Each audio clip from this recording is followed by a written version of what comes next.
Bismillahirrahmanirrahim. Assalamu alaikum, dear students. This is Sumaira Mumtaz, and my today's topic is from first year chemistry, chapter 3, and the chapter name is atomic structure. Today we will discuss the atom and its subparticles, which are electron, proton, and neutron, and how they were discovered. First of all, let's discuss John Dalton's atomic theory, which was given in 1808. According to John Dalton's atomic theory, all matter is comprised of tiny definite particles called atoms. यानी कि matter सबसे tiny particle से बना हुआ होता है and these particles tiny particles are indivisible and indestructible. ये इतने टाइनी पार्टिकल्स होते हैं कि इनको मज़ीद डिवाइड नहीं किया जा सकता या इसको मज़ीद तोड़ा नहीं जा सकता। Third point is all atoms of a particular element share identical properties including weight. और अगर कोई एलिमेंट है तो उसके जितने भी एटम्स होंगे तो उनकी तमाम प्रॉपर्टीज इंक्लूडिंग वेट सेम होंगी, एक जैसी होंगी या आइडेंटिकल होंगी।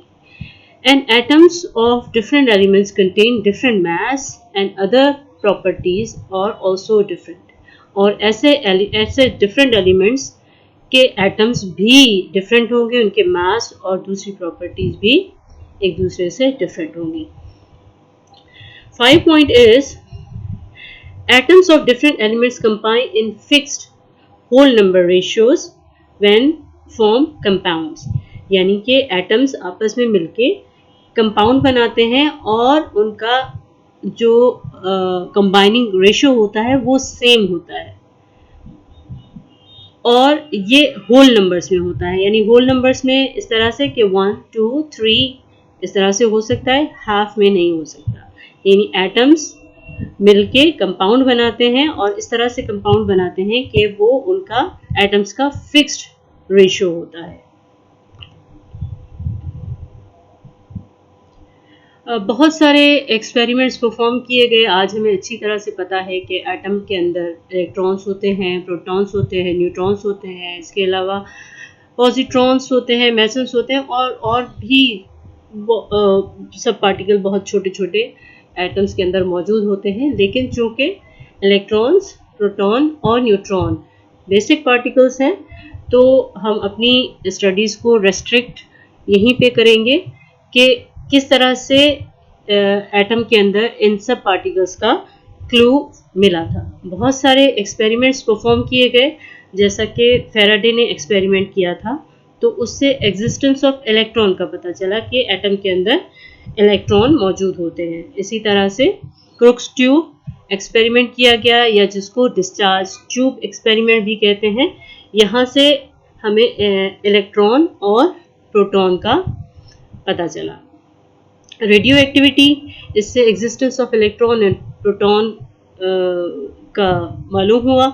और इसी तरह से कैडविक एक्सपेरिमेंट किया गया। कैडविक ने एक्सपेरिमेंट्स किया था जिससे प्रेजेंस ऑफ न्यूट्रॉन की एटम के अंदर मौजूदगी का पता चला। और इसके अलावा और बहुत सारे स्पेक्ट्रोस्कोपिक एक्सपेरिमेंट्स किए गए जिससे एटम के अंदर इलेक्ट्रॉन का स्ट्रक्चर या स्पेस या जगह कौन सी होती है ये पता चला। Let's discuss the construction of Crookes tube या discharge tube। Crookes tube या discharge tube से इलेक्ट्रॉन एंड प्रोटॉन का क्लू मिला था कि एटम के अंदर इलेक्ट्रॉन्स या प्रोटॉन एंड प्रोटॉन होते हैं। तो सबसे पहले इसकी कंस्ट्रक्शन डिस्कस कर लेते हैं कि क्रूक्स ट्यूब की कंस्ट्रक्शन क्या होती है। क्रूक्स ट्यूब कुछ इस तरह से एक सील्ड ग्लास ट्यूब होती है जो बिल्कुल सील होती है और इसके अंदर 2 इलेक्ट्रोड्स लगाए जाते हैं। 2 इलेक्ट्रोड्स लगाए गए और इनको कनेक्ट किया गया हाई जनरेटर इलेक्ट्रिसिटी सोर्स के साथ। इसका नेगेटिव टर्मिनल जिस इलेक्ट्रोड के साथ कनेक्ट किया गया उसको कैथोड का नाम दिया और इसका पॉजिटिव टर्मिनल जिस इलेक्ट्रोड के साथ कनेक्ट किया गया उसको एनोड का नाम दिया गया और यहाँ पे एक वैक्यूम पंप भी लगाया गया। वैक्यूम पंप लगाने की वजह यह है कि इसमें गैस जो मौजूद होती है उसको अपनी मर्जी से निकाला जा सके ताकि गैस का प्रेशर कम से कम किया जा सके। तो इस तरह से इसकी कंस्ट्रक्शन की गई। आम हालात में गैस इलेक्ट्रिसिटी कंडक्ट नहीं करती है, चाहे जितना भी करंट पास किया जाए, आम हालात में या आम प्रेशर पे गैस जो है वो इलेक्ट्रिसिटी कंडक्ट नहीं करती है। लेकिन अगर प्रेशर बहुत ज़्यादा रिड्यूस कर दिया जाए, हवा का दबाव कम से कम हो, तो फिर और बहुत ज़्यादा इसमें इलेक्ट्रिसिटी प्रोवाइड की जाए तो ये पॉसिबिलिटी है कि गैस जो है वो इलेक्ट्रिसिटी कंडक्ट कर सके। Let's discuss working of discharge tube.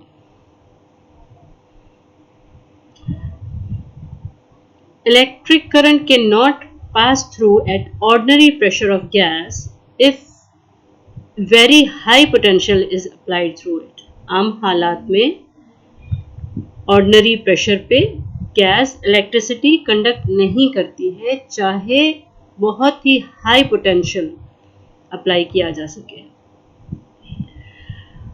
और डिस्चार्ज ट्यूब में जो वैक्यूम पंप होता है उसके थ्रू प्रेशर को रिड्यूस किया जाएगा। रिड्यूस कर देंगे तो वहाँ से गैस कम हो जाएगी और गैस कम होने से क्या होगा कि उसका प्रेशर भी रिड्यूस हो जाएगा। Then pressure of the gas is reduced by evacuating gas from the tube through vacuum pump। Gas को रिड्यूस कर दिया गया तो उसका प्रेशर भी कम हो गया। At different pressures of gas on applying high voltage current, different responses were observed। और gradually प्रेशर डिक्रीज कर दिया गया डिस्चार्ज ट्यूब का और हाई पोटेंशियल अप्लाई की गई जिसमें डिफरेंट रिस्पॉन्सेज ऑब्जर्व हुए जो कि हम अब डिस्कस करेंगे। Observation at different pressures of the gas was when the pressure of the gas was reduced to 10 mm mercury. 10 mm mercury तक जब उसका प्रेशर रिड्यूस कर दिया गया क्रूक्स ट्यूब का, तो ये देखा गया, ये ऑब्जर्व किया गया कि 2 इलेक्ट्रोड्स स्पार्क्ड हुए, ये फ्लैश हुए 10 mm मरकरी पे। बहुत high potential thousands of volt current apply किया गया तो 2 इलेक्ट्रोड्स स्पार्क हुए। उसके बाद मजीद गैस को इवैक्यूएट किया गया और उसको फ्यू mm मरकरी प्रेशर तक लाया गया। पहले 10 mm मरकरी, उसके बाद मजीद रिड्यूस करके फ्यू mm मरकरी पे। ये ऑब्जर्वेशन देखी गई on applying very high potential both electrodes start glowing and space between them was observed dark. यानी कि दोनों इलेक्ट्रोड्स ग्लो कर रहे थे और उनके दरमियान जो स्पेस थी वो डार्क थी।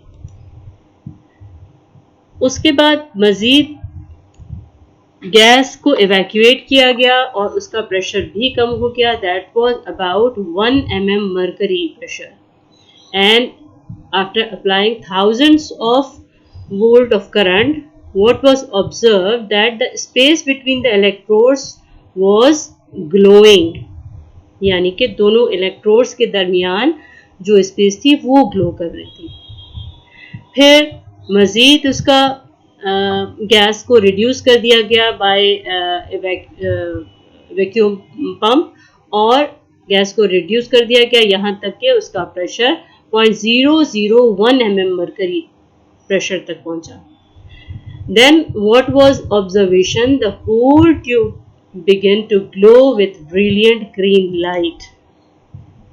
इस तरह से जब इसका प्रेशर 0.001 mm मरकरी तक रिड्यूस कर दिया गया और थाउजेंड्स ऑफ वोल्ट इस पे अप्लाई किया गया, दिया गया, तो क्या ऑब्जर्वेशन हुई कि पूरी ट्यूब जो थी वो ग्लो कर रही थी ब्रिलियंट ग्रीन लाइट से।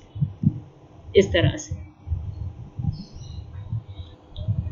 इन रेज को ऑब्जर्व किया गया तो ये पता चला कि ये रेज कैथोड टर्मिनल से अराइज हो रही थी और पॉजिटिव टर्मिनल की तरफ जा रही थी, तो इसलिए इनका नाम कैथोड रेज रखा गया और बाद में इनको आइडेंटिफाई किया गया एज एन इलेक्ट्रॉन और इनको नाम दिया गया इलेक्ट्रॉन का स्टोनी नामी एक साइंटिस्ट ने 1891 में। अब डिस्कस कर लेते हैं इसकी properties. What are the properties of cathode rays? Cathode rays straight line में ट्रेवल करती हैं। Cathode rays travel in straight line because they produce shadow if any object is placed in front of it। Cathode rays straight line में travel कर रही होती हैं और वो किस तरह से पता चला कि कोई ऑब्जेक्ट उसके सामने रखा गया तो वो शेडो उसका प्रोड्यूस हो रहा था। They produce fluorescence when they strike the glass, और इसको जब ये कैथोड रेज जब स्ट्राइक कर रही थी ग्लास पे तो वो ग्लास जो था वो चमक रहा था, उसमें फ्लोरेसेंस प्रोड्यूस हो रहा था।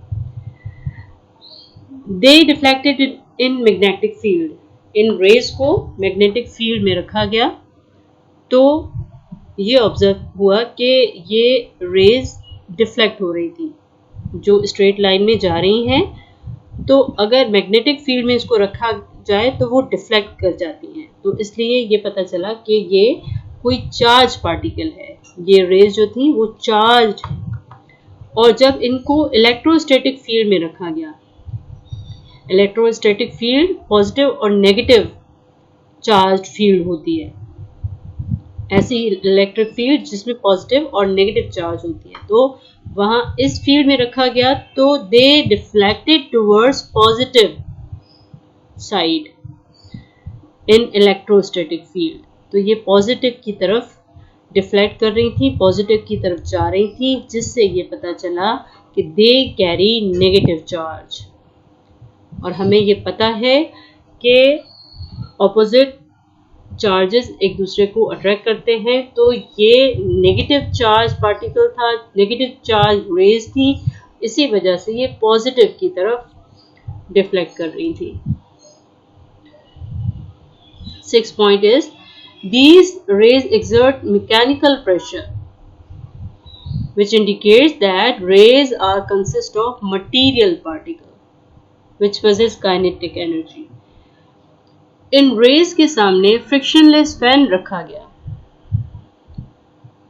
और फैन पर जब ये रेज पड़ी तो वो फैन मूव कर रहा था, और इसी मूव करने की वजह से ये कंक्लूड किया गया कि ये रेज एक्चुअली मटेरियल पार्टिकल है और मटेरियल पार्टिकल की वजह से वो फैन को मूव कर रही हैं और इसी वजह से ये काइनेटिक एनर्जी भी रखती हैं।